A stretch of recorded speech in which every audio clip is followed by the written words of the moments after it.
saudaraku yang kekasih di dalam Tuhan Yesus Kristus. Salam semangat, salam bersukacita selalu di dalam Tuhan. Saya ingin meneruskan tentang kebenaran firman Tuhan yang saya renungkan ya, berepisode malam hari ini, episode yang ketiga ya. Saya merenungkan dari Mazmur pasalnya yang ke-91 ya, ayatnya yang pertama sampai ayatnya yang ke-16 ya. Mazmur ini saya katakan dengan berterus terang kepada kita sebagai anak-anak Tuhan, tidak semuanya anak-anak Tuhan bisa mengklaim Mazmur ini sebagai perlindungan untuk dalam dirinya ya. Tidak semua anak-anak Tuhan bisa mengklaim Mazmur ini perlindungan Tuhan untuk dirinya ya, Bapak Ibu Saudara yang dikasihi Tuhan. Karena apa?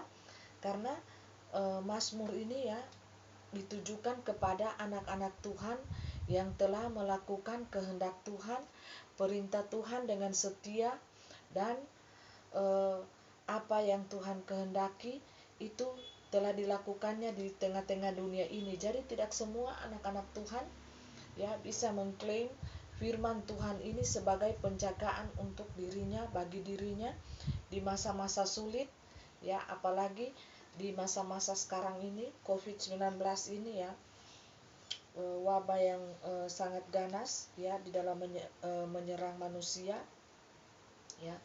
Bapak Ibu Saudaraku yang dikasihi Tuhan, anak-anak yang kekasih di dalam Tuhan, kita harus merenungkan firman Tuhan ini baik-baik di dalam hidup kita. Jangan kita mengambil firman Tuhan ini di saat kita sudah terdesak dan di dalam hal kita masih gemar melakukan dosa itu ya di dalam kehidupan sehari-hari, dan kita mengklaim firman Tuhan ini ada bagi kita, bagi diri kita.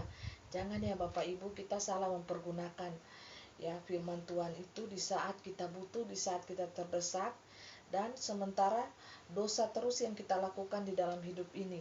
Tetapi marilah kita merenungkan firman Tuhan itu di dalam tubuh kita yang telah betul-betul dimurnikan Tuhan, disucikan Tuhan, dan kita tidak lagi melakukan dosa pemberontakan di hadapan Tuhan, dan kita telah berada di area atmosfer Tuhan Yesus ya, di area penyertaan Tuhan ya, di dalam perlindungan Tuhan itu sendiri, di dalam kuasa Tuhan itu sendiri ya. Maka firman Tuhan itu bisa kita klaim untuk penjagaan bagi diri kita ya, ada dalam lindungan Tuhan yang Maha Kudus ya. Berarti setiap anak-anak Tuhan yang telah melakukan firman Tuhan, taat kepada kehendak Tuhan, apa yang Tuhan mau di dalam hidupnya melalui firman-Nya yang kudus ini ya, maka dia bisa mengklaim firman Tuhan ini. Mazmur 91 ini dari ayatnya yang pertama sampai ayatnya yang ke-16, endingnya ya, dengan panjang umur akan kukenyangkan dia dan akan kuperlihatkan kepadanya keselamatan daripadaku. Amin. Terpujilah nama Tuhan. Ini bagi anak-anak Tuhan yang sudah berada di dalam perkenanan Tuhan, di dalam atmosfer Tuhan, di dalam kuasa dan pengendalian Tuhan ya. Jadi ada perlindungan khusus yang Tuhan berikan kepada setiap anak-anak Tuhan yang sudah berada di dalam atmosfer Tuhan itu sendiri, di dalam perkenanan Tuhan ya. Jikalau anak-anak Tuhan yang belum berada di dalam perkenanan Tuhan, atmosfer Tuhan itu sendiri, di dalam kuasa Tuhan, maka dia ada berada di luar ya, tidak bisa mengklaim Mazmur 91 ini akan terjadi di dalam kehidupannya Bapak Ibu ya.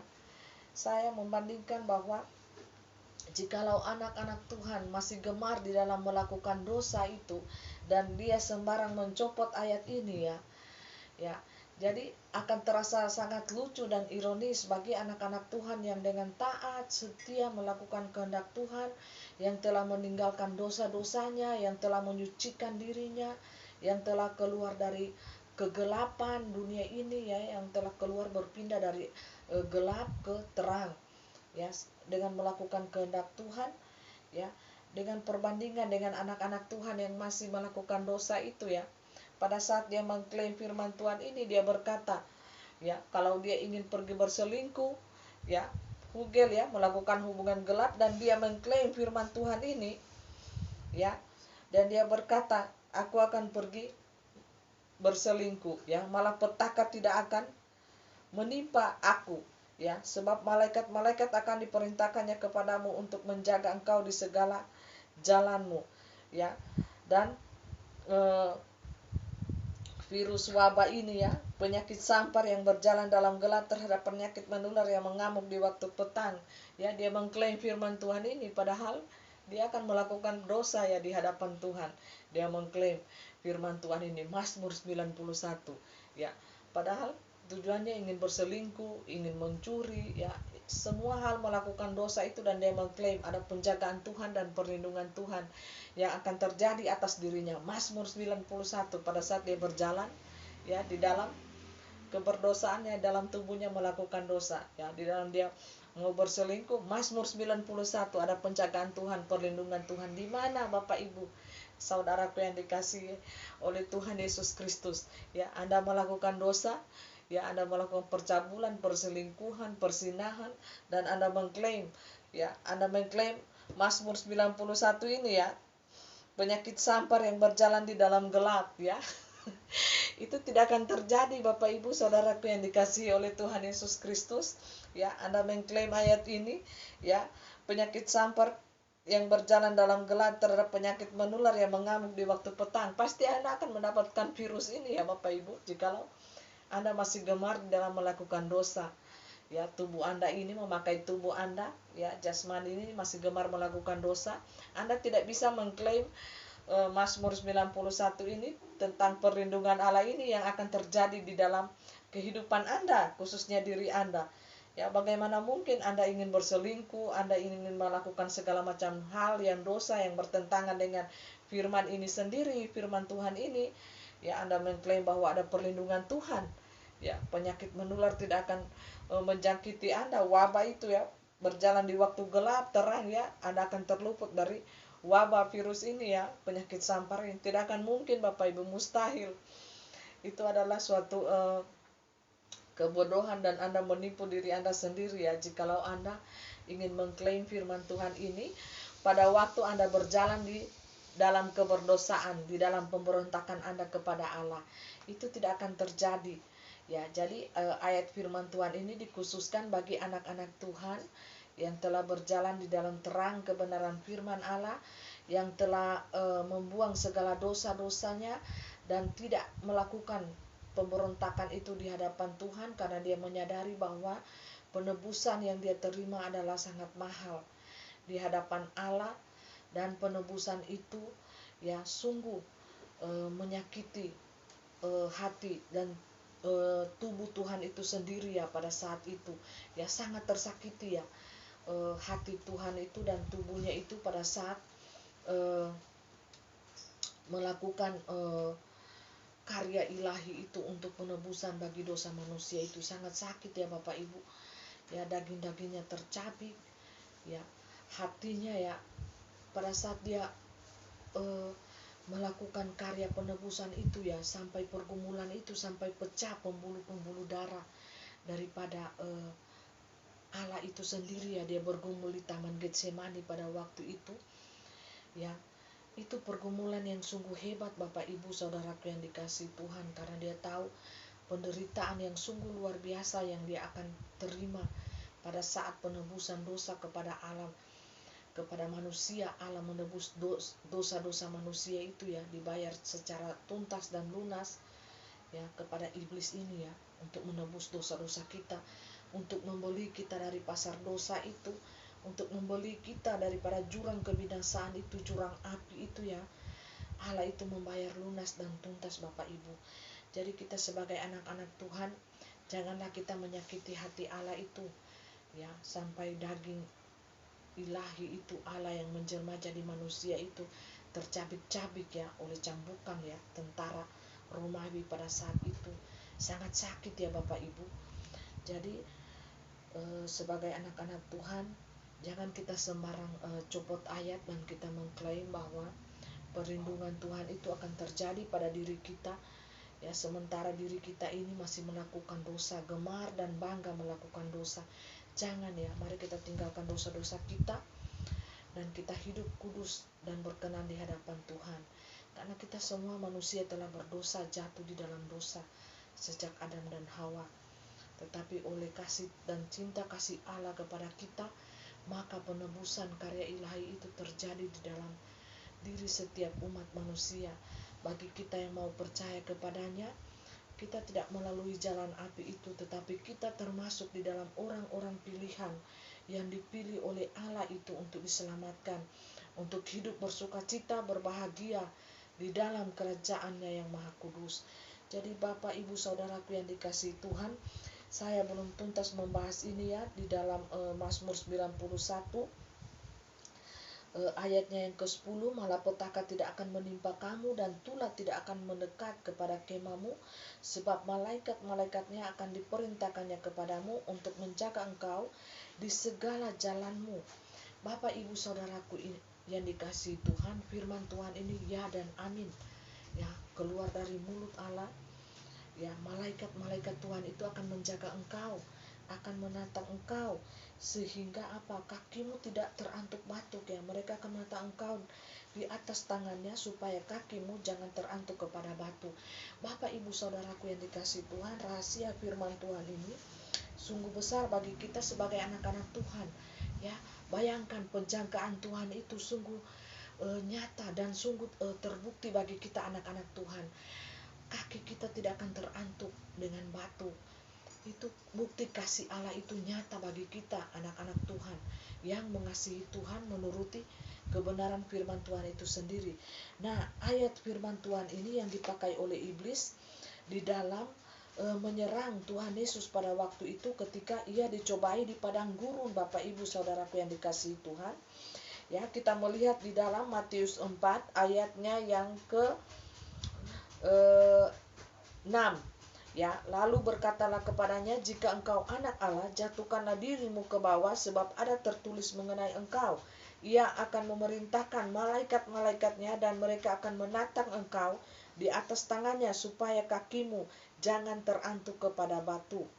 Tapi Yesus berkata kepadanya, ada tertulis juga, janganlah engkau mencobai Tuhan Allahmu. Ya, dan iblis itu membawanya pula ke atas gunung yang sangat tinggi dan memperlihatkan kepadanya semua kerajaan dunia dengan kemegahannya. Ya, dan ia berkata kepadanya, semua itu akan kuberikan kepadamu jika engkau sujud menyembah aku. Ya, penyembahan ya sangat penting, dan iblis ini memakai ya firman Tuhan di dalam menyerang anak Allah itu sendiri, pribadi anak Allah yaitu Yesus Kristus itu sendiri. Ya, Bapak, Ibu, Saudaraku yang dikasihi Tuhan, iblis itu tahu bahwa Yesus Kristus ini adalah anak Allah, pribadi, salah satu pribadi ketiga ya daripada Allah itu sendiri. Ya, Allah Bapa, Allah Anak, dan Allah Roh Kudus. Jadi iblis ini menyerang Tuhan Yesus itu ya dengan firman Tuhan. Jadi jangan salah Bapak Ibu, ya, kita seringkali menyerang satu sama lain itu memakai firman Tuhan. Tetapi saya di sini berkata, saya tidak alergi atau tidak suka dengan berdebat. Itu sangat penting Bapak Ibu. Perdebatan itu diperlukan ketika kita menyerang ya orang-orang yang menyesatkan umat Tuhan. Ya, perdebatan itu penting ya Bapak Ibu. Ya, tetapi itu mereka memiliki keunggulan ya, yaitu otak ya. Otak mereka itu harus pintar dan kita harus mempunyai roh takut akan Tuhan. Ya, kita harus menyelidiki roh yang bermain di dalam diri kita sendiri itu di dalam menyerang satu sama lain itu roh apa? Roh Lucifer atau roh Allah ya, di dalam meluruskan setiap ajaran Allah ini, setiap ajaran firman Tuhan ini roh apa? Roh Lucifer atau roh Allah yang berjalan ya Bapak Ibu, karena dua roh ini seakan-akan ya seperti sama ya Bapak Ibu. Jikalau kita tidak peka di dalam melihat, menilai kedua roh ini, maka akan seperti mirip ya, sama. Tetapi pada intinya roh Lucifer ini dia menyerang, dia mengutip firman Tuhan itu di dalam menyerang, akhirnya menjatuhkan ya, mencobai dan menguji. Tetapi jikalau anak-anak Tuhan di dalam menyerang memakai roh Allah, dia akan meluruskan ya, meluruskan ajaran yang bengkok itu menjadi akan terlihat lurus ya. Jadi jikalau dia menyerang seseorang itu memakai roh Allah, maka firman Allah itu yang akan meluruskan firman itu sendiri, sehingga tidak ada terjadi kesesatan di antara umat Tuhan, dan jemaat Tuhan itu tidak akan bingung dan tidak akan bertanya-tanya, kok ajaran ini beda, kok ajaran ini ya. Karena apa? Anak-anak Tuhan ini susah juga ya mereka untuk mempelajari, menyelidiki firman Tuhan itu sendiri di dalam kesendirian mereka ya. Saya mengajak kepada kita, mintalah roh hikmat kepada Tuhan masing-masing kepada kita di dalam hati kita, diri kita, pikiran kita. Kita minta roh hikmat Tuhan itu untuk memperjelas apa maksud Tuhan, apa yang Tuhan kehendaki di dalam hidup ini, yang ingin kita lakukan dan yang menyenangkan hati Tuhan. Itu Bapak Ibu. Tetapi terlebih dahulu kita minta perkenanan Tuhan, roh Allah itu melingkupi ya, melingkupi atmosfer pribadi kita, diri kita ini, sehingga kita tidak disesatkan oleh roh iblis ini, Lucifer ini ya. Pintar sekali Lucifer ini di dalam mengutip firman Tuhan, karena Lucifer ini sudah berada dari surga ya Bapak Ibu. Dia telah berada bersama-sama dengan Allah itu sendiri, dengan terang ilahi itu. Makanya dia berani mengutip firman Tuhan. Tetapi Allah berkata kepadanya, ya janganlah engkau mencobai Tuhan Allahmu. Ya, karena apa? Pribadi Tuhan Yesus Kristus itu sendiri adalah Allah itu sendiri. Janganlah engkau mencobai Tuhan Allahmu. Ya, Bapak Ibu, iblis ini tahu Tuhan Allah ini memakai tubuh manusia kita yang lemah ini ya. Makanya iblis itu berani mencobai Tuhan Allah. Ya, dia mencobai dengan harta ya, aku akan memberikan.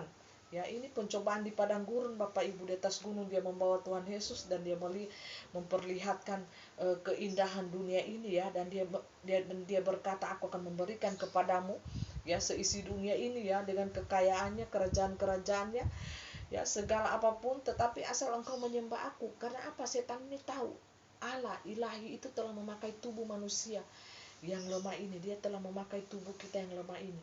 Dan manusia ya yang lemah, jikalau rohnya kita manusia ini lemah, tidak mengandalkan Tuhan, maka kita akan cepat sekali jatuh di dalam berbagai pencobaan Bapak Ibu.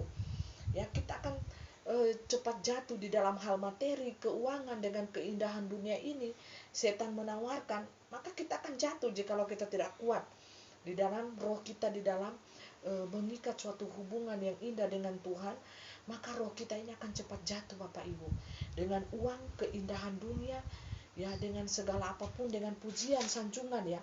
Iblis ini, coba kita perhatikan ayat ini ya. Saya merenungkan ayat ini ya. Iblis ini awalnya dia memuji akan pribadi Allah ini. Ya, jika engkau anak Allah, jatuhkanlah dirimu ke bawah, sebab ada tertulis mengenai engkau, ia akan memerintahkan malaikat-malaikatnya dan mereka akan menatang engkau di atas tangannya, supaya kakimu jangan terantuk kepada batu. Firman Tuhan ini yang tertulis di dalam Mazmur 91 ayatnya yang ke-11. Ya, sebab malaikat-malaikatnya akan diperintahkannya kepadamu untuk menjaga engkau di segala jalanmu. Mereka akan menatang engkau di atas tangannya, supaya kakimu jangan terantuk kepada batu. Ya, jadi ada pelayanan malaikat di sini Bapak Ibu kepada setiap anak-anak Tuhan.